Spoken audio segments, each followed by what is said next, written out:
All right. Are you growing your business and you're thinking about, I've been doing this private label thing for a long time and, maybe I should dabble in wholesaling. What is wholesaling? How does that even all work? I've been actually lately really curious about the whole wholesale model. Um, and part of it was I was looking, well, I'll jump into that here in a moment. But first, I want to introduce my guest before I start going on a tangent. I'm excited to have Dillon Carter, who is a wholesale expert and a bit of an Amazon geek. That's self-proclaimed. I didn't just make that up. And he is also the founder of Aura and the host of the Wholesale Made Easy podcast, which I've been binge listening to lately. So, Dillon, thank you for coming on Maximizing E-commerce. Yeah, thanks for having me on here. It's a pleasure to geek out. Yes, it's always fun, because we get stuck in our lives and like we're surrounded by people that, when we start describing what we do, they kind of glaze over, being Yeah, kind of polite, and then like it sometimes looking sounds off. so boring. Right, like what are you doing? Yeah, I got to go to the bathroom, and then you realize they're not Right. going to the bathroom. That's not sexy. What are you talking about? You're not Zuckerberg? Like Right, exactly. Yeah. Yeah. So is that like a Gary Vaynerchuk thing you're talking about? Right. 100%. I Yeah, get that one everything on the too. internet's all the same. Exactly, right? Exactly. But one of the reasons that you and I connected was I just happened to be looking in iTunes under Maximizing E-commerce. People that listen to this podcast also listen too. So some people are listening are probably like, "Oh, I know Dillon. I know him well because they listened to your podcast Right. because they were connected there." But anyhow, super excited to have you here and talk about the whole wholesale model because it's very intriguing Yeah. to me. And we were just talking offline about how it's one of those things that really hasn't changed all that much over the years, and it could be a good revenue stream for people who are also doing private label, or they're just looking to get started, and it could be a good way to get started in the business. So, first off, tell us a little bit about yourself and how you got into the whole world of selling on Amazon. Sure. So, God, it's like every other person's like origin story, right? Like you either read a blog post or you heard it on a podcast. Right. For me, it was Pat Flynn's podcast with the Selling Family. So Mm, it was interesting. I was like, oh, that's cool. I didn't understand like how big of a deal it was. It just seemed like a one-off thing. Like, okay, this family figured it out. That's cool, but it doesn't scale, right? It doesn't go to other people. They figured this thing out. And at the time, I was a personal trainer and full-time, enjoyed it, and I started to dabble. I was, for whatever reason, obsessed with this idea of physical products because to me, like we were talking offline too, like I'm the framework, automation, scale kind of guy. Like that's my jam. hmm But I couldn't really scale my time with personal training, right? I get paid per hour. It's based off my time. I can increase my rates, but to be honest, that's kind of boring. Like it's not that much Right. fun. And so at some point, I took the course, the retail arbitrage course from the Selling Family. It was fantastic. It was really good. It was eye opening because it gave me a process to follow. It's like, okay, I'm going to go to Target. I'm going to go to Walmart. I'm going to scan everything I can see, and I'm going to see if it's profitable. And we're just going to try. So I set aside like probably $100.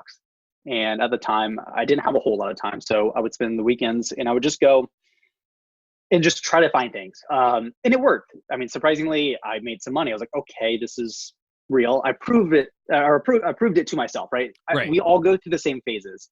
Whether it's private label, retail arbitrage, it kind of doesn't matter. Either we get curious enough and we try it or we don't. But if we do, we then go to the next phase, which is we prove to ourselves that it's real because hmm money came back to our bank account with more than we spent. Awesome. And I started to scale that. I started to spend a lot of times just sourcing. And I mean, 8, 10 stores a day if I could, scaling or peeling the using the Scotty peelers, which I Oh, don't taking the touch labels anymore. off. Oh my Yeah. gosh, Target is the worst. They don't come off. I mean, I used to have a stack like flattened, stuck to themselves, like Uh-huh. multiple inches thick by the end of the night. It was terrible. It was fun, but like I quickly realized like, okay, this does not scale. I'm gonna have to hire people, more time. Mm. Again, I hit this time issue. hmm And at a certain point, me and the GM of the gym did not see eye to eye on a few growth procedures. Okay. And I was told, how do you put it? You need to decide if this is the place you want to be at. It's like, you know what? I think you're correct. This is me being mature, by the way, at like 20 something. I was like, I think you're correct. I'm going to take some time and really think that through. And then he goes, well, you know what? Since you want to think about it, you're done today. I'm like, okay, great. Oh, wow. Very lovely of But you you. just asked me if I wanted to think about it. Right. And I'm responding maturely, like, yeah, I think that's a good point. I really want to think this through.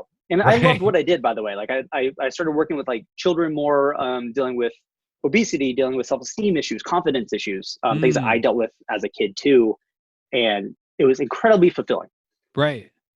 But it got severed. And then I had clients still coming in the rest of that day. And I was like, Oh, hey, geez. that's put on hold. I'm sorry. And I got hit with a hard decision. All my clients said we would follow you Wow. wherever you go. So I could find another gym to train at, or I could do my own thing, which I'm entrepreneurial, so I wanted my own thing. And I didn't have the money to really make that a thing. I was like, I could train on my garage, but that's not really exactly what I want to do. Right.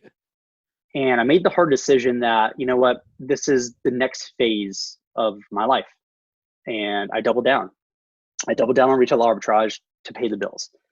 And I skated by. I did okay. And then I hit the next phase that we all hit, which is I want to do something bigger, which is either wholesale or private label. It's usually one or the other. Right. I went the wholesale route because I needed cash flow like immediately. I didn't have the 12 to 18 months to really get a brand up and running before I could take money off the table. And I didn't really have a whole lot of money to begin with. I had like $1,500 in a credit card for like $4,000. And so I was like, okay, I can make wholesale work. And then I got into wholesale, and that was hard for 4 months because I didn't know what the heck I was doing. And then I figured it out. I really clarified. I read a lot. I studied a lot. I learned the hard ways of what to do and what not to do. And eventually I really clarified the process for me. And that's when things started to go really, really well. And that's kind of like my high level origin story of no seller to seller. Gotcha. Gotcha. So you decided, you were basically asked to walk the plank. I Yeah. remember having a feeling like that at one point in my career.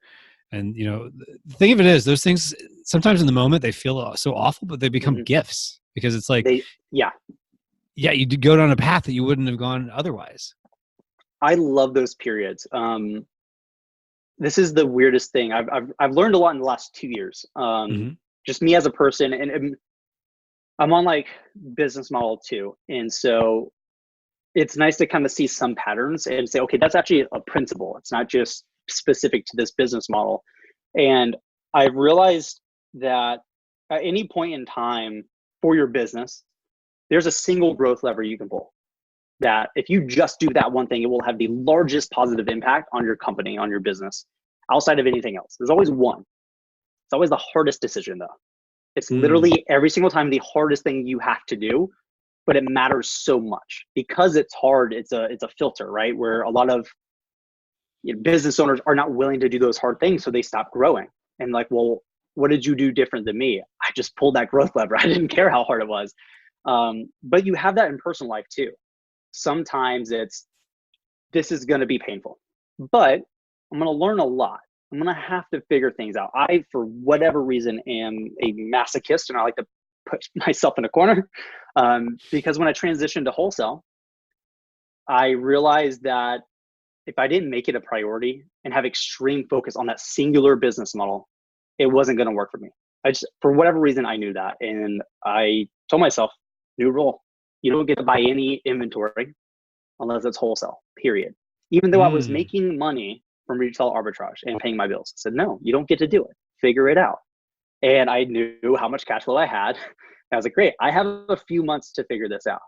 And I did. And I became obsessive about it. And I think whenever you get to a point of being excessive or just obsessive about anything, everything changes because you learn the nuances and you care to learn and you care to put in the time and the effort, and you don't always do the easy things because you burn the boats. You don't have a choice. Like, figure it out or don't. It's very binary in that situation. Right. And that's what I had to do. But these transitionary periods, like being let go, I mean, it's never fun. But you can either, lace up the boots and say, all right, let's get to work. I know what I want to do. I don't know how yet, but we're going to figure it out. That's step one. Or you just kind of shut down. You have two options either way. Right. Right. Wow. Wow. So And it's so true that, you sometimes just get in this situation where, like you said, the boat is burned Yeah, and you got to figure it out. The only way you're getting off the island is to storm it and then make your own boat on the way out. right. That's it. Isn't that It's what we do anyways as entrepreneurs? Like, I mean, we start with nothing, with hardly any other options for most of us, and mhm. we figure it out. We build the boat as we go. It's awesome. Exactly. And the thing of it is, when you have a job, sometimes you think, well, that boat is safe and there's a life Hmm. preserver on it. Yeah, If you're in the open waters, that life preserver is not going to help you out so much. So it's better to build yeah, your own boat, so to speak. sure, yeah, 100%. And you're totally at the mercy of the captain of the ship, so to speak, Yeah, as to what it's on your happens. shoulders. Yeah, exactly. Yeah, And so it's better to be the captain of your own ship than to worry about another yeah, captain, so to speak. 100%. Yeah. Totally. Totally. So what made you decide it was wholesale to make that transition from Yeah, retail arbitrary? You just want to understand a little more what was going on in your head of like that why. decision. Yeah. Yeah. So I'm I've never been a fanboy of any business model. I think a business model is a wrapper for a solution to the problem you want to solve, right? Uh-huh. That's really it. There's pros and cons to every single one. So in my mind, at the moment, retail arbitrage and online arbitrage, the con for that was scalability and repeatability. I can't build a business that the work I did today would pay off 12 months from now. It's not. I'm always Mm. chasing a paycheck. Getting to wholesale, there's a lower barrier to entry. Hmm. Now, a lot of people have this preconceived notion, as I did, that that's for people with a lot of money. I disagree because I've kind of proven that wrong. Now, listen, having more money than not, always better, but that's irregardless of the business model. You come at wholesale or private label with 100 grand cash, then somebody comes in at 2 grand. Yeah, it's easier. Doesn't mean you're going to succeed over the other person, by the way. It's just Mm. easier. Um, Wholesale for me was something I could get started with immediately. There was no barriers to entry. But, and I love saying this, there's low barrier to entry, but a very high barrier to succeeding, because it's a lot of upfront work. If we think about the wholesale model, we do a lot of upfront work to get a great relationship and account with a supplier or a brand, which is what I prefer. And then we get to utilize the cash flow from those SKUs that we carry for years. So upfront, tons of work, residual, a little bit easier, a little bit low maintenance, right? Placing restock orders is it's not complex or it doesn't take up a lot of time. Private label, in my mind at that moment, was it's got way more upside. And by upside, I mean I could exit that brand. I could sell that company or that brand for a multiple of revenue. That's awesome. I love that. I'm a Hmm. finance major. I geek out with M&A kind of stuff, like mergers and acquisitions, private equity. It's awesome. The issue with that for me at the moment was I had a cash flow problem. I didn't have, hey, I love my job. I'm set. I want to do something that's fun. And if it pays off in a year, that's great. Didn't have that. So private label was kind of out because Hmm. I need to cash flow soon. Wholesale is a fantastic cash flow business. Now, you're not going to exit that company. And if you can sell it, you're going to sell it for 1 to maybe 1.5 times the revenue. And that's me being generous. The multiples are incredibly low because, to be frank, it's easy to clone that company. It's easy to duplicate. Mm. Now, you can have exclusive agreements in place, which absolutely add values, but if Hmm. they don't transfer, you have those issues. So the way I view it, if you're getting started and you need cash flow, go wholesale. Private label is a fantastic long-term play in my mind. For private label, and this is again just my opinion, not having a lot of experience with private label, by the way, Right. is that private label is a fantastic windfall method. I think that's really good. Now, if you want to get into it for cash flow, I like the idea of buying a brand that's doing low six figures and then growing that. You're buying Mm. cash flow. It's awesome, right? Somebody already went through the validation process for you. Um, but if you need money now, wholesale is kind of the best way to go, because instead of it taking, let's say, 6 months to a year, and again, that's making the assumption that you know what you're doing and you can do that in 6 months to a year. Most people, it takes multiple attempts to understand how to do product research, how to not lose money with a manufacturer, how to make tweaks, how to launch a product, how to grow a product, how to run a company if you've never ran a company, Hmm. right? The stakes are much higher, in my opinion. And so We were talking about this earlier too, before we started recording. There's a fantastic strategy if you love the upsides of private label but need cash flow. You can combine those, by the way. It's awesome. It doesn't have to be just one or the other. I think you should really look at what are you trying to do, and then how do we make that puzzle fit for the outcome that you want, and go from there. Yeah, that's a good point, because it really comes down to what is it you want out of the business. And sometimes we get so stuck in our ways. I'm a Yeah, retail arbitrage person. I'm a right. wholesale It's an person. I'm a identity private for labeler. whatever reason. Yeah. Yeah, but for whatever reason. But one of the things I've been thinking about, we were talking about offline, is that here in the holiday season, and you know, I feel like I've had so much stress and like everything tied up for months for now. So as we're recording this, it's Cyber Monday, and it's a good day so far. But the thing of it is, it's like a lot went in to get to Cyber Monday. Yeah. Whereas, wholesale, we were just talking about, you're talking about domestic suppliers, Mm-hmm. your time of delivery is much shorter. You don't have to carry as much inventory. Yeah. So I want to start getting more into the model and how it all works and how somebody would Sure. even get started in it. So first off, can you just kind of walk me through the math? Because like in the private label world, we kind of think of like, okay, it's about a third, roughly. So about a third of your selling price is cost of sales, a third of your selling price is Amazon fees, and then gross margins be a third, which PPC, Right. other fees would bleed into that. But that's about roughly how people like to think of like, is this going to be a product that's successful? So Mm-hmm. what does that math look like Sure. in wholesale? It's less stressful. I'll give you that. And what I mean by that is the market is setting the price, because we care more about the buy box, right? Because we have competition. With Right. private label, you're setting what that is. Now, yes, you're pegging your price to comparable products, which I don't fully agree with, because if you're doing true private label, you're creating a better quality product, you should charge a little bit more for it. But Right. let's be frank, a lot of people are doing white label and calling it private label.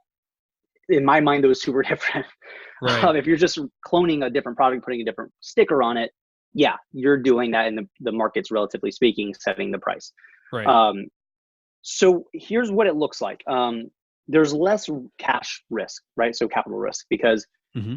you're placing larger orders. You might have to go by boat, so that's 30 plus days to get in. That money's tied up. We're not doing that. Our money's tied up for, let's say, maybe a week. Let's say on average, and this is roughly an average, from you placing a order to it being live on Amazon, about a week. And that's including a prep center, by the way, because I don't like to touch my own inventory.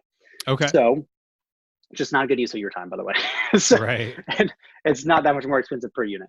So we're not looking at a best practice for numbers. So every seller is different, right? There's a few ways you can do. You can go incredibly wide with SKUs and lower in depth. So I'm not carrying, let's say, 100 units at a time. I'm carrying like 10 to 15, but I have a lot of SKUs. That's one method. Not my favorite. It's a lot more to manage. Then you have what I would imagine is closer to a private label. So you only have a handful of SKUs, but you go incredibly deep. The issue here is you're not really able to control volume as much as you can with private label over time. Right. Now we're going to do things like listing optimization, PPC, which you can do, which, by the way, PPC for wholesale products, way cheaper. It's great. Far less competition. So what I look for, here's kind of the framework I look for in terms of like my buying criteria, because I think this is pretty helpful. I look for at least 3 FBA sellers on a listing. Some competition, by the way, is good. It validates the listing. I'm looking for $4 in profit net per unit. That's specifically for PPC. If I have enough dollar amount of margin, I can afford to run PPC, knowing that on the high end, I'm going to pay $5 for an additional sale, like high end. So we're really paying like dollars, right? In terms of margin, or net profit, really. We use margin interchangeably, but net profit gross is 30%. If I can take home 30%, not including business expenses, I'm happy with that. And 30 units per month in terms of volume that I can move on top of the current competition on average. So for me, I'm not looking to carry 10 to 15 units.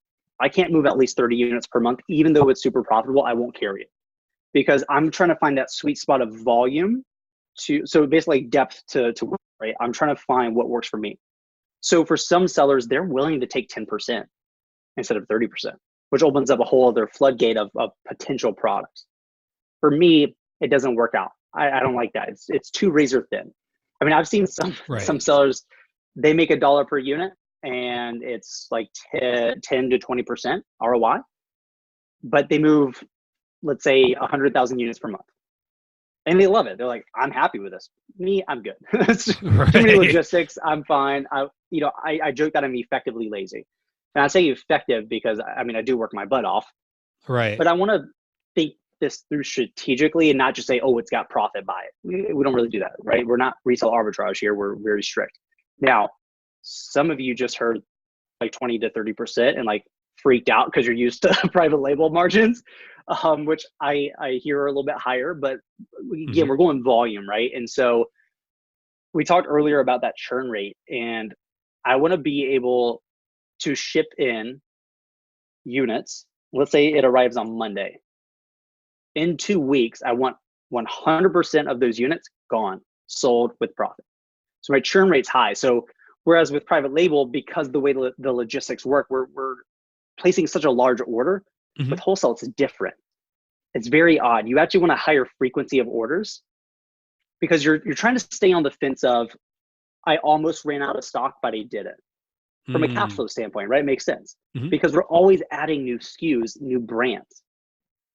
And Mm-hmm. so in terms of being able to scale, it's kind of great because we don't have to worry about, is this product good right now in the market? Is this brand that I built good in the market right now or not? It's no, I got this awesome account. This brand's been around for 12 plus years. The margins are healthy. There's not a whole lot of competition. Based off my math, I can move 200 units per month, make $6 per unit, and that's let's say 60% ROI. Awesome, done. I'm gonna do some listing optimization. I'm gonna run PPC just in case, and then I'm just gonna place restock orders. Like I'm gonna use basic Right. forecasting, place restock orders, and then and just rinse and repeat. It's fantastic. Um, so it's I could imagine it being a little uncomfortable coming from the private label logistics because you're not placing like, and correct me if I'm wrong, you're not placing high frequency of restock orders, are you? No, in fact, not to the same way that you're describing. Because in private Hmm. label world, like if you're doing 2.5 to 4 turns of your inventory per year, Hmm.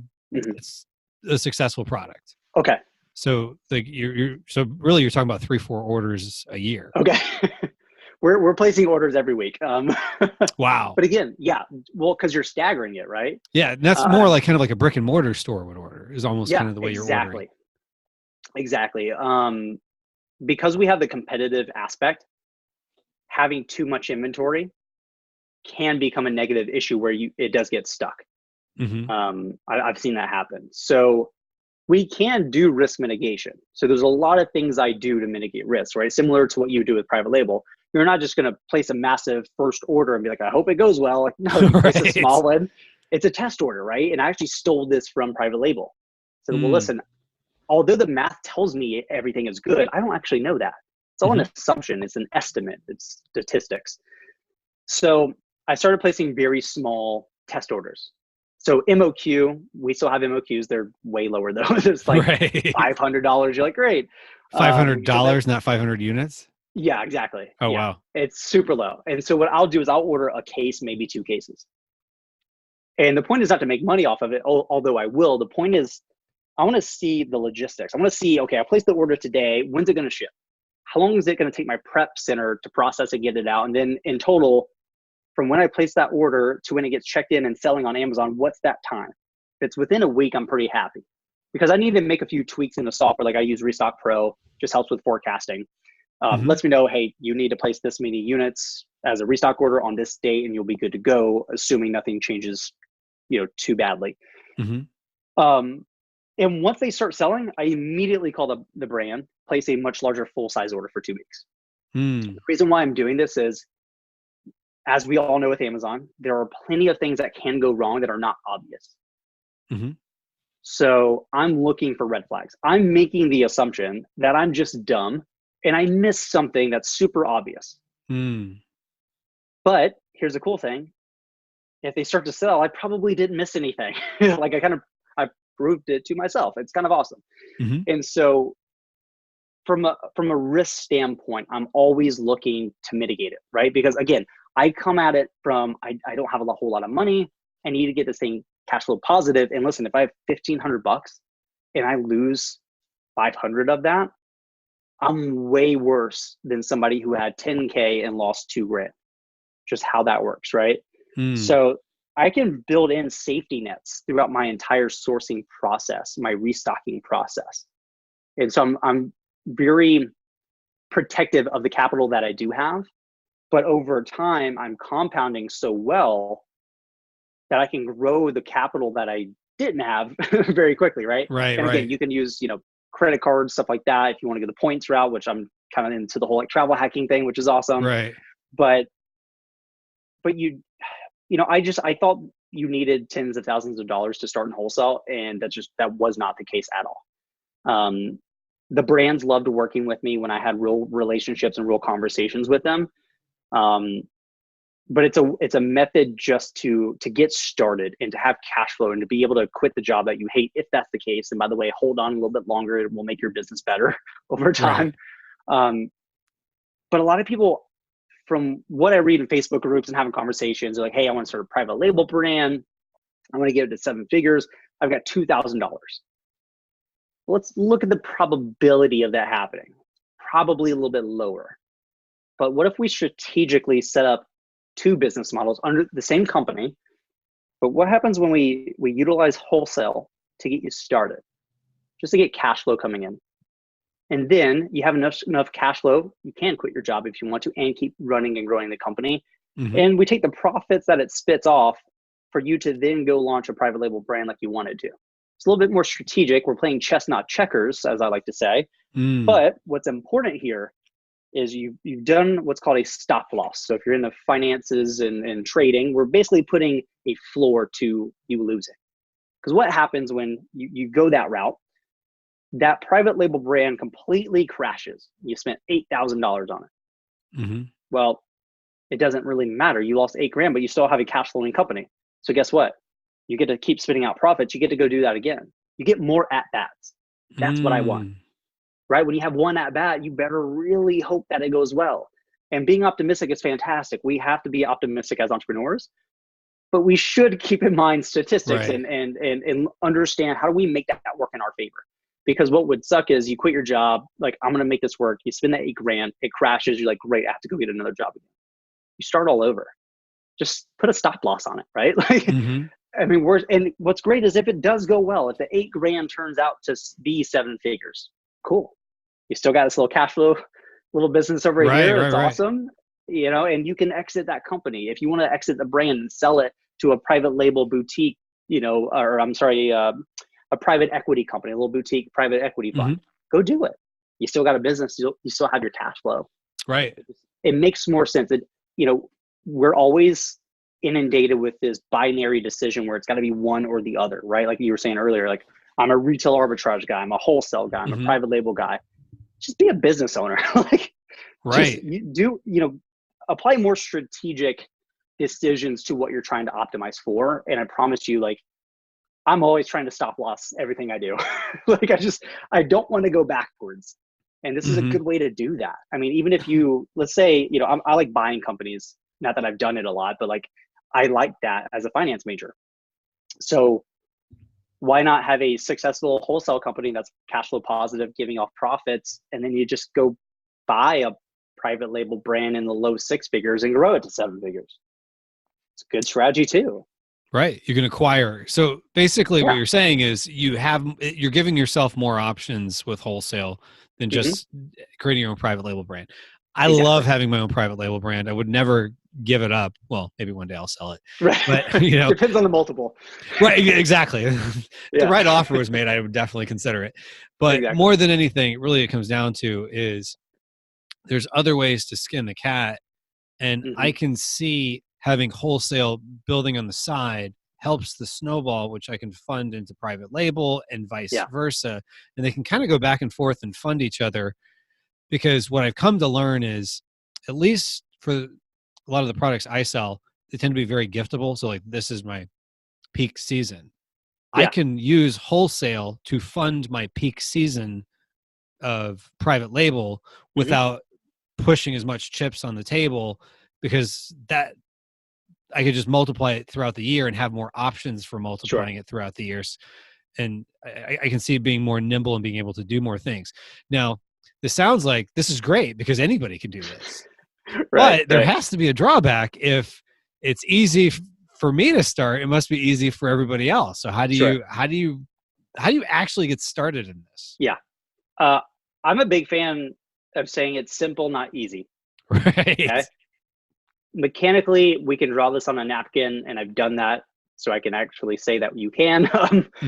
Mechanically, it's an easy business model. It's really straightforward, right?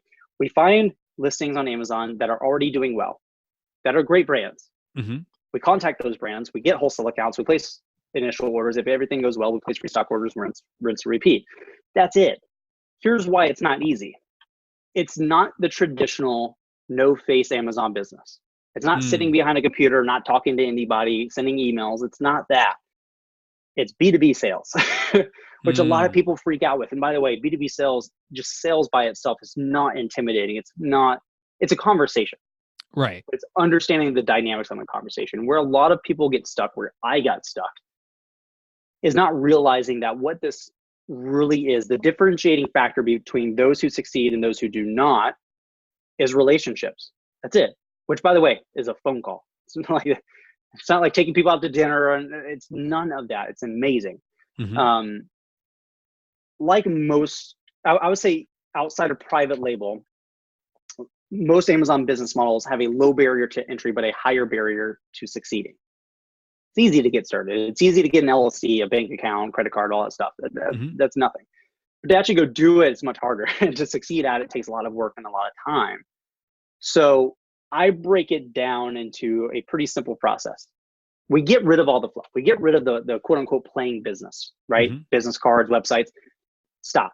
Literally none of that matters. What matters is having inventory that you can purchase, that you can sell, that generates revenue. If you don't have revenue, you don't have a business. I don't care if it's an LLC. I don't care if you, say you're the CEO on Instagram. It does not matter, right? And so what we want to do is we want to condense the amount of time it takes us to get our first product live. That's it, right? It took me 4 months to figure this out. If we can reduce it to under 30 days for you, that's a huge win to me. All we're going to do is focus on the following. Call 10 suppliers per day. That's it. That's the magic sauce. It's not sexy. It's not like, oh, a magic bullet. No, it's a numbers game. Unfortunately, welcome to Amazon. And why we want to do that? I like conversion rates. I come from a sales background, being a personal trainer. The majority of what we did was actually sales, right? I had to sit down at like 19 and tell a grown woman, hey, this is going to cost $6,000 and that's due now. And then have to deal with the potential rejection or objections and learn how to overcome those. So what's good is when you know your conversion rates, you know how many suppliers you need to call to get one. If I know that on average, let's say I call 10 suppliers, I'm going to get approved between 20 to 40% of those. So 2 out of the 4, I'll get an approved account. Doesn't mean they're profitable. Out of those, another 10% will be profitable for at least one SKU. Okay. Well, if we're making the assumptions based off our buying criteria of what we want, we can realistically like reverse engineer the math. So if I know I want, let's say 10 profitable SKUs, which by the way, for wholesale is actually pretty decent. I mean, that's 6 figures. How many do you need to call? You do the math on it. It might be 300. Awesome. How quickly can you call 300 suppliers? Right. And we don't want to burn out. That's why like 10 per day, 10 is kind of a stretch. It's hard. But it's a good balance, right? Because even if you only hit 7 or 8 on a day, that's not a big deal. You're still taking advantage of the conversion rates and the math. That's assuming, by the way, you're only converting 20 to 40% on the upfront filter. You might be better than me. You might close 60 to 80% and just crush it, right? And that's it. And it's having the conversation, right? Hey, my name's so-and-so with X, Y, and Z company. We're looking to grow, our inventory in this category. Your brand, your products consistently come up after reading reviews as being just high quality products. And what we like to do is get behind brands. Who should I talk to about opening up a wholesale account with you guys? Or can you forward me to sales? And then it's like any other B2B conversation. It's understanding who you're talking to. And there's a lot of nuances, of course, which could be its own conversation. But we talked a little bit about this before we started recording too, is understanding what that person wants. If I'm talking to a sales rep, all they're thinking of is 10% of whatever number we're talking about. That's it. They don't care about the longevity. But if I'm talking to a founder, to somebody who has equity, they do. They care about increasing the value of their equity, right? And so understanding who you're talking to and being able to tailor the conversation to get them to understand what you want the most is what they want. Because by default, if you can give them that, they'll give you the account, which is what you want. Incredibly simple. There are objections you will have to deal with. Just it comes with the party, right? They will want a financial qualifier, meaning, are you worth my time? Are we going to go through this whole back and forth thing, potentially negotiate on prices, which you can do with wholesale, for you to give me $500 a month? Because if you're going to do that, it's not a good use of my time. Bye. Well, I don't know how much I can spend with you because it depends on the math. But there's things we can say to get them to understand we're serious, right? So one thing I like to do as a pre-financial qualifier, so before it even comes up, is just dive into it. Listen, just so we're on the same page, I want you to understand kind of where we're at.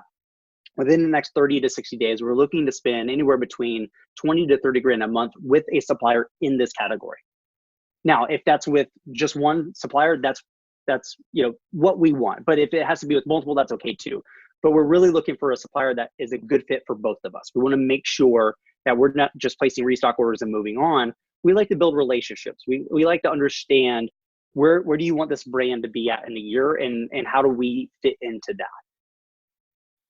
I can easily sideline the number, but if I'm talking to a sales rep, they heard 10% of the 20 to 30 grand per month.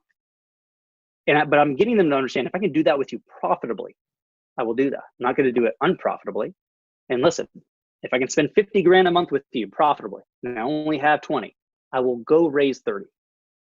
It's in my best interest. I'm just giving up opportunity at that point, right? So that's one objection we can overcome, but it's understanding which one we're dealing with. And there's really only 4 to 5, by the way. This conversation you have 10 times a day, exactly the same. Like there's a few subtle nuances, and maybe you can ask, that question in a different way than you did before, but your answer is the same. It's getting them, one, to understand that it's enjoyable to work with you. You're selling yourself, period, at the end of the day. If you understand why brands hate working with Amazon sellers, it's easy to have that conversation, because I kept getting denied. I was like, listen, you just rejected me. That's fine. I don't need this account at this point, but tell me why it's so painful, why you just had an emotional reaction when you told me no. Because there's difference in that being a policy, like, oh, sorry, we just can't do it. You seem awesome, but can't do it. Versus the literal pain of you, the way you just told me no. Right. They will tell you, they will literally give you the playbook. They have terrible communication skills. They don't want to jump on the phone and have a real conversation with us. They want to haggle over 10, 20% discounts and then place $500 restock orders once a month. They want to break MAP, minimum advertising price. And you go, great. Okay. So you call the next one, you go, hey, just so we're clear, we love to focus on MAP. We never break that. We like actually having conversations. We don't really do email. It's a little bit old school at this point. So we like having great communication with you. And keep in mind, we like to place larger orders. What we're looking to do is grow and spend 20 to 30 grand in the next 30 to 60 days with a supplier in this category. Well, they don't know the conversation you just had, which you knew none of that. Right. And they go, yeah, you're speaking our language. That sounds awesome. We've been having those problems, but for you to call us and preemptively let us know that this is how you approach this, lets us know we should at least have a conversation. It's literally an iterative process. Trust me, I didn't know any of this. Like when I got started, I just called and said, hey, I sell an Amazon account. Like, no, dude, what are you talking about? That's literally what we hate. I just started asking why. Gotcha. And you gain clarity on the hard part, which is getting the accounts, but the mechanics are incredibly simple. So do you start with, hey, I sell on Amazon, just to get it out of the way? No. You don't, because you want it to be hard for them to tell not the company no, right? If they like Dillon already, It's harder for them to tell me no because they're rejecting me as a human, not the other way around. I'm using psychology against them. That's all it is. Got it. So initially, I spend like 30 minutes just having a conversation about them. You know what people love? When you ask them questions about themselves, Hmm. right? Win friends and influence people, right? That's all that is. Yep. So I find commonalities. I try to make them laugh at least once before. I want them to understand I'm enjoyable to have a conversation with, which means I'm probably going to be enjoyable to work with. I will, and I love doing this. This is a good little baggy trick. I will joke that I just fell down a few steps holding coffee to break their emotional pattern. What I mean by that, you're talking Okay. to a sales rep and they're clearly having a bad day. The probability of you getting approved is much lower because Mm. they're the decision maker and they're just not having a good day. There's a study done where they looked at the rates of which convicts basically got their sentences, I forget the actual terminology, like revoked, whatever, right? And they found that if you go at certain times in front of a judge, you get more favorable outcomes. Nothing's changed other than the time of day. Oh, wow. They found it was basically right after lunch, pretty good. They just ate. They were happy. They got a little bit of a break. So emotionally, it's easy for them to make an easier decision in your favor. I'm using Right. something similar, right? So my first understanding is you're in a bad mood. I'm going to mirror that a little bit. I'm going to make you feel a little bit comfortable. So if I can hear that in their tone of voice, I might throw out something like, today seems like just a weird, odd day. Like, is that just me? Or like, it's been like not a good day. Like, and I'm trying to get them to open up and be like, yeah, today's just kind of been weird. Like, it's been a lot. Like, dude, I get it. Like today, let's just be friends here. Today sucks. And Hmm. I'm just getting them to be like a little bit open to me. Like, yeah, okay, that's cool. I can bring them out and then I might try to get them to laugh, right? I'm trying to literally transition them from I'm pissed off, it's been a rough, exhausting day to this guy's kind of funny. He made me laugh a few times. Even if I had to fake that I fell down half a flight of stairs with the thing of coffee in my hand, I will literally like drop the phone, stumble around and be like, oh shit, sorry. Literally, I think I just fell down a flight of stairs. All I'm doing is breaking the right, but Right. people will laugh. They're like, okay, are you fine? Like, no, I'm good. It's like the second time in the day. Again, I can mirror, right? Once we get to that point, then we can have the conversation, which is, Got it. hey, I'm an e-commerce business seller. I happen to sell on Amazon. I'm never an Amazon seller, by the way. Not in this context. You never want to be an Amazon seller. Gotcha. Hmm. There's a negative connotation. Instead, I'm an e-commerce business seller who happens to sell on Amazon. Why? Because it's a fantastic distribution channel. Well, why don't you have your own website? Well, we consider it and something that's always in the back of our mind. But the way we approach it is, we like to stay very lean. Because we're so lean, that enables us to spend more money on products with our brands. And at the end of the day, we want to make you guys happy. We don't want to be giving you small orders. We want to give you Hmm. the largest orders we can. So I could go do that. I could start that up. It's going to cost me, let's say, $5,000 to get that exactly where we would want it, plus another $2,000 a month. That $2,000 a month, not a whole lot, but to be honest, we would rather spend that with our suppliers and our brands than just on tech. I get that. I'm giving them logical explanations as to why we're not brick and mortar, why we're not on our own website, why do we sell on Amazon? And they're like, yeah, I can't really argue with that. It's a great distribution channel. And then again, by that time, if they get to the whole, well, we don't really sell to Amazon sellers, they're going to be looking for reasons to get around that for you. Because we've already established rapport. We already have Hmm. a relationship. Already given them some value, even if it was just making their day a little bit brighter. So we have this interesting psychological trick where I've given you value. For whatever reason, you feel the inclination to return that. We need balance, right? We need a Hmm. yin and a yang here. We got to have balance. So you're going to find ways to do that. I've done this where I would not have gotten the account. I got the account. And because we had such a great conversation for 2 hours, by the way, with a sales rep. Sales reps don't like to spend that much time on the phone, by the way. They want to get more Right. sales. She goes, listen, because I was like, hey, I analyzed the prices. It's good. I need to be, 10% lower. I don't want to beat you guys up on price. I think it's a good value, but for me, I need 30% ROI. I'm just not quite there, but 10% will get us there. What do you need from me to make that work?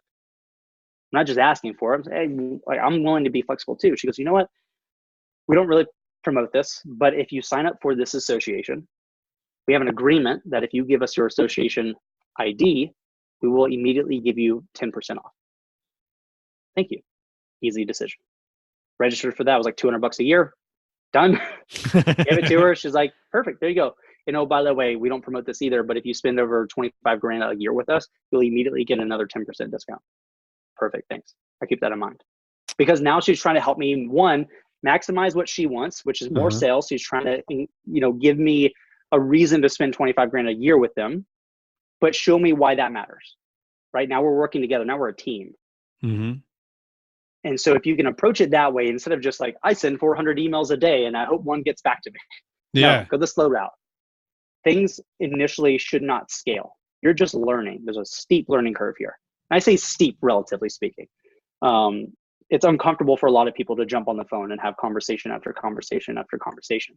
But you get good at it to where you're like, yeah, it's pretty straightforward. Like, I pick up the phone, I call. It's not that big of a deal. And so like high level, that's how we're approaching this model. It's not complex. It's really not. The hardest part and why we spent so much time talking about it is the relationship side, because so many sellers avoid it at all costs. Gotcha. Because in private label world, I go in Alibaba or global sources or whatever. Yeah. I find a product I'm looking for. Maybe there's 10 suppliers I'm looking at. I send an email out. I go to bed. I wake up in the morning. 6 of them have responded.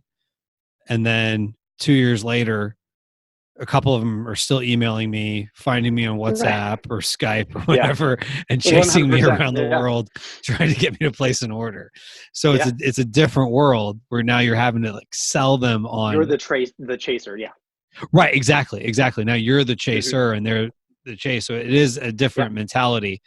But again, I can see once you get on there, then now you've got a sustainable, different products that you've got. So let's say they give you like what do they usually give you, like a list of like, okay, here's what we sell and here's the pricing? Yeah, so you'll have a range. So I've worked with brands. So I like to work with brands directly. You can also work with distributors, which carry multiple brands. You'll get better pricing direct with the brands, obviously, but they're harder to get, right? But if something's hard to get, spend more time on it, because that's a built-in moat, by the way. Right. It kind of protects you a little bit. Yeah, like we were talking about before, like the proverbial garlic press. Like, okay, yes, that might be easy, but like don't go that route, right? Right, exactly. And so what we want to do is we're finding brands that really don't have like 20,000 SKUs. I've worked with distributors. I've worked with some brands that are just that large. And so they'll just basically drop you a Excel file. Here's the ASIN. Here's the SKU. Maybe you don't have that, which really is terrible. Here's the cost. And then you run that through like a scanning tool. So there's tools like Wholesale Inspector, Scan Unlimited. All they do is they take that file, they hit Amazon's API and go, here's the ROI based off that cost. And so you reduce the 10 to 20,000 SKUs to like 20 that are worth you actually looking at more in depth. Ideally what we have, which I love, they go, yeah, here's our pricing. And they're like, oh, we have one product. It's a single page PDF. If you order less than 60 units, it's X. If you order more than 60, it's Y. How many would you like? That's awesome, because that's a very easy decision. And so I've gotten to a point where if I see that large of a price list, I kind of get sad, because you would logically think there's got to be at least one really profitable SKU in 20,000. There really doesn't have to be. There could be zero. That's probabilistic. And so the smaller the SKU list is, the happier I am, if that makes sense. Because you think you could just throw it in the tool or whatever, and then like just sort it by profit. It will return you zero sometimes. I mean, it's possible. Really? And so everything with wholesale, I've come to learn, is counterintuitive. 100%. You think you need to be emailing 400 potential brands per day to make it work. No, not really. Call 10. Why call over email? Email is more scalable. Dillon, you said that you're the automation scaling guy. Yeah, but I'm also only willing to scale things that are effective. My conversion rate for emails, less than 10%. Calling, 20 to 40%. If you're good, 30 to 40, right? So you can take a list of 400 suppliers, burn through those in a few hours, and be like, great, I got to find 400 more. Or you could just hand me the 400, I'll call them and actually close more than you did. Right. Why? Because it's easier to just delete your email than to delete me while on the phone live, like I'm a human. You know what I mean? And Right. so I'm using that. I'm using this non-scaling factor Right. Right. And to oftentimes my the advantage. non-scaling is what works, especially 100%. getting So started. yeah, and so in the startup world, you do things that don't scale first because you don't know what to scale. You don't know what works and what doesn't, right? You can absolutely be efficient at something that doesn't work. You're great. You're efficiently ineffective. Instead, you want to focus on something that works, that you can track and measure, that is effective. You say, Hmm. great, how do we streamline that and make it better? I'm not going to automate my phone calls, but I could make them easier. I could make them more templated. I could write down, here's what I say when I open up, when they first say hello. Hmm. Here's what I say when they ask for this objection, or when they tell me, we hate Amazon sellers. How do you respond to that? We can streamline that stuff. That's easy. I can streamline the administrative operational side of things. Easy. But what I can't do is automate, like, as an example, we run goaura.com, which is a repricing tool. Hmm. We can absolutely use a chatbot for our support. That's efficient. I don't have to do that anymore. Guess what's not effective? A chatbot for support. And so what did we do early on? We don't know what works. We don't know what's the best responses to certain things because we're so new. But over time, after doing this by ourselves, something that's not efficient, we've made the process so effective that we can start to add little efficiencies on top of it. I might use a save response for something that we're asked routinely. So I'm not rewriting this every single time. I can increase our efficiency while maintaining a certain level of effectiveness. We need to approach everything we do in that regard. Because young Dillon was like, no, if it doesn't scale, don't do it. Now I'm like, no, nothing scales until you understand what works. Hmm. But then you get to that point. That might be 6 months to a year out, but that's okay. Because the whole time you're learning what to do and what not to do.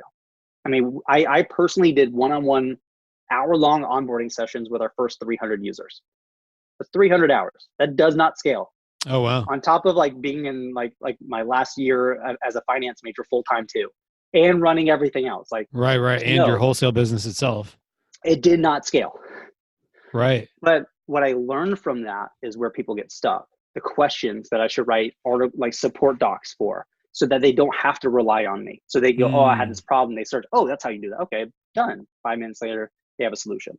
So you do things that don't scale first, and then you can start to scale and automate and all that fun stuff after the fact. But you need a system first, right? Yeah. Nice. So it's all about just getting out there, getting started, Get because you moving. learn so much by doing, like Yes. sometimes we think if we read another blog post or listen to another podcast, watch Mhm. another YouTube Yeah. video, it's going to be beneficial, which, oftentimes they are, but you start losing very Mhm. quickly versus just doing, you know, I'm what, curious to know if you've had this experience, because it dawned on me early this year. I was like, you know what? We always feel like we're missing that last piece of the puzzle when we're getting started, right? You're like, I don't know enough, or like, what there's that thing you can't wrap your whole mind around the entire thing because you're just like, I just don't know. I'm so new, and that's why you go from course to course to course, or you go from blog post to blog post to blog post, so on and so forth. mm, What I realize is that last missing piece, it is missing, but what is it? It's experience. mm, That's all it is. I've realized when I feel like I don't have enough information, I go, I probably do. What I'm missing is the actual experience. When we started this, when we started Aura, at least, I didn't know anything about customer support. Never done that. mm-hmm, No clue. But are we going to wait until I feel ready to do customer support to launch this thing? No, absolutely not. We're going to figure this out. mm-hmm, And yeah, I went and learned things as I needed to. Like how do you handle X, Y, and Z? Like what's an appropriate response time? And great, there's blogs that are literally dedicated to customer support. If you want to nerd out about anything, there's a blog or a site or YouTube channel on that. mm-hmm. But I didn't feel the need to wait until I felt comfortable. You're never going to feel comfortable. But what's cool is you do it for 3 months. Guess what? Now you feel comfortable because you just, like, nothing can prepare you for the actual doing. I remember I didn't go to school for a few years, like 3 or 4 years, and decided I wanted to go back and go full time, take it seriously, just do this thing. And I was kind of nervous because growing up, I was labeled, dyslexic, learning disabled. I was an ESC, like all these things. And so I didn't think I was like smart enough to do it. And so the anxiety of me doing that was incredibly hard. It wasn't Uh-huh. until I got in the classes that I was like, this is easy. And I found out I was kind of smart. So I'm like, okay, why did I freak out though? It's because I didn't have the experience to back up the emotions that I had. Right. So you need that. You need a baseline. Go call. And I love saying this too. You don't get to complain about wholesale unless you've called 100 suppliers. You can't. You can't tell me it doesn't work because you need a large enough sample size to tell me if it does statistically. Because guess Mm, what? You might call 20, 20 will deny you. Call the next 10, they all approve you. But if you stopped at 20, it didn't work. But if you went and called another 10, one extra day, by the way, you might have had a really profitable business. That applies to everything in life. right. So true. So true. Right. So yeah, this has been a great Sorry, conversation here. I'm like, I was telling you earlier, I'm going to nerd out and I'm going to dump a lot on you because like, no, this is my this is jam. Like, great. this is the stuff we don't talk about though, right? It's easy to talk about like tactics and stuff, and those Hmm. are important. But if you miss the underlying foundational principles, none of that works. And I learned that the hard way. So true. So true. Now I do have one tactical question I want to kind of Okay. close here with, and that is this is so counterintuitive for those that are in Mhm. private label world is that, you know, in Amazon where it says percentage, you have the buy box Mhm. at the top. You know, people freak out if it's 99%, and probably that Right. 1% was like Amazon Yeah, warehouse deals, you exactly. know, selling something that they already reimbursed them for. So it's like it's no big deal, but people like Yeah. freak out. So, you know, how do you get the buy box? I think that's Mhm. another intimidating thing Sure. for people that aren't used to. How do you get the buy box when you're used to always having the buy box?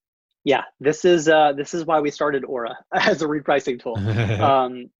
So there's a lot of tools that cater to specific business models, right? Just because you have different problems or opportunities, depending on how you look at them. With private label, less so. Like most private label people have heard of repricing tools, but it's never been on their radar.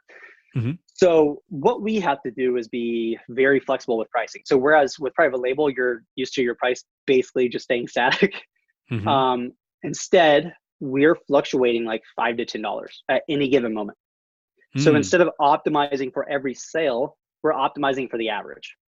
And so what a repricing tool Okay. will enable you to do is that automatically, right? Because let's say you have 200 SKUs and they're all repricing every 2 to 3 minutes. You physically can't do that. And when you're not in the buy box, you're not getting sales. We're always competing for the buy box.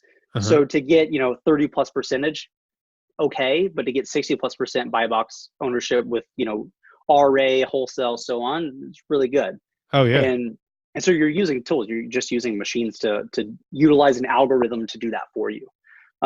Something I mentioned earlier before we started recording is we tested repricing with a private label product. Oh yeah, yeah, Counterintuitive. yeah, yeah. But this was and try this yourself like manually. You don't need a tool to do this. So I was talking with a private label brand owner because she was wanting to get into wholesale. We were just kind of having a one-on-one conversation.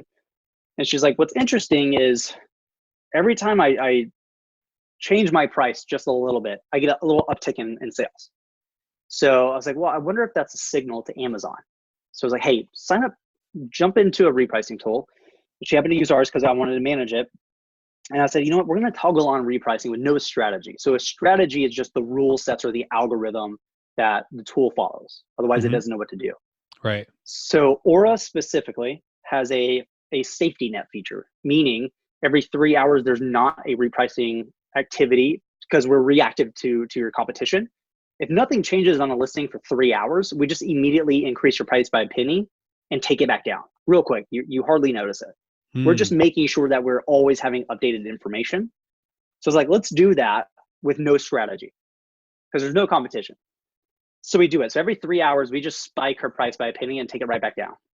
And her sales, every time we did that, increased just a little bit, just a little baby spike, like 10%. And so we're like, this is interesting. Like I never, so like, if you're like, hey, I want to try this, see if it works, literally do it manually. Just every few hours, increase your price by a penny and take it right back down and see if you Like start to seconds yield later. literally immediately later Hmm. or immediately after. So we do it within like seconds. So And save and then change it and save. exactly 100%. And so we started to see a little uptick every time we did it. And so now she just leaves it on there, which is kind of interesting because private Hmm. label is not what we focus on for repricing naturally. but we're like, maybe there's something here because this is working. It's I mean, it's not a massive deviation up, but 5-10% increase in sales Mm-hmm. automatically is not too bad. Like, I mean, we're still trying to figure out why that's the case. But in our opinion, it's pretty much like an activity signal, right? So if we're letting Amazon know that there's activity or quote unquote updates on a listing, I think the algorithm's going to weight that a little bit higher than another private label listing for that same search query. Yeah, and that makes sense because it's almost like Yeah. the algorithm is thinking, okay, there was a change, so let's do a test to see what happened in the change. So it might give a little Yeah. bit of extra, Like impressions or raise it exposure or up a little bit. something. Yeah. Yeah, I I could don't know, see how but that might work. yeah, Yeah. it's really fascinating. So test it manually because again, it's like once every 3 hours. So if you have like under 10 SKUs, it's not going to take you forever to do that yourself every 3 hours, or relatively every 3 hours, while you're awake. But try it. I don't know. It's pretty interesting. Yeah, definitely. I think I'll have to try that tonight Yeah. myself. Yeah. So anyway, this has been a fascinating conversation, Cool. Dylan. Just not even just the wholesale model, but just mindset and things of that nature. And I've really enjoyed this. So for anyone Cool. listening who's also enjoyed this and wants to follow you around the internet or get in touch with you some way somehow, where online would they go to find Dylan? Sure. So if you want to learn more about wholesale specifically, we have Mm-hmm. Wholesale Made Easy, which is our wholesale specific podcast, which is Mm-hmm. it's geared towards people wanting to get started. So a lot of the stuff we went into, I break it down into subsequent, episodes. Like this episode, we're just going to talk about sourcing. This one just about objections, things like we just don't have time to really dive into Right. within like an hour. But check that out for sure. We have a open Facebook group. It's facebook.com/group/Amazon Wholesale. I'll give you the link for it. We Okay. were able to get like Amazon Wholesale, which was good. We'll include that in the show notes and the Yeah. description for YouTube. Uh-huh. If you want to try repricing, if you're not just private label, go to goaura.com. That's our repricing tool. That's kind of where we're spending a lot of our time right now is growing that as a company. And that's And if AURA? it's AURA. Yeah. Mm-hmm. So goaura.com. If you want to read some nerdy stuff about me personally, DillonCarter.com. Okay. By the way, don't Google search my name. Uh-oh. It's not me, I swear, but there's a female quote unquote actress with a similar name out of the UK who has amazing SEO apparently. Oh, wow. Just DillonCarter.com. just go straight don't there. Freak like, out. Don't type it into Google and then search. Exactly. Which is so funny that we do that. Like I know. we have the URL and we Google it and then click on it when we can just put in the URL and be there. I know. I mean, I do that myself, too. So I get it. But I'm starting to write a little bit more like nerdy, like I'm really in like automation and stuff like that. So on my personal blog, I'm working on like an in-depth like how to hack your email, because email is always the bane of everyone's existence. So I think I finally hit the trifecta of how to approach email. So I'm gonna write like some more in-depth stuff that nerd out, like travel hacking and stuff like that's in there. Taking smart drugs is in there. Like if you really want to geek out with some odd things, like that's basically a data dump of Dylan. So yeah, check those out. That'll keep you busy for a while. So, all right. Well, good deal. Yeah. Good deal. I definitely recommend someone check out what you've got going on there, whether it be going to Wholesale Made Easy or checking out some of your blog posts where you walk through the wholesale model and things of that nature. Or if they want to geek out with you on some other topics, go to DillonCarter.com. So yes, exactly. This has been a blast. Thanks so much for coming on, Dylan. Yeah, Kevin, I appreciate it. Thanks for having me on. Thanks.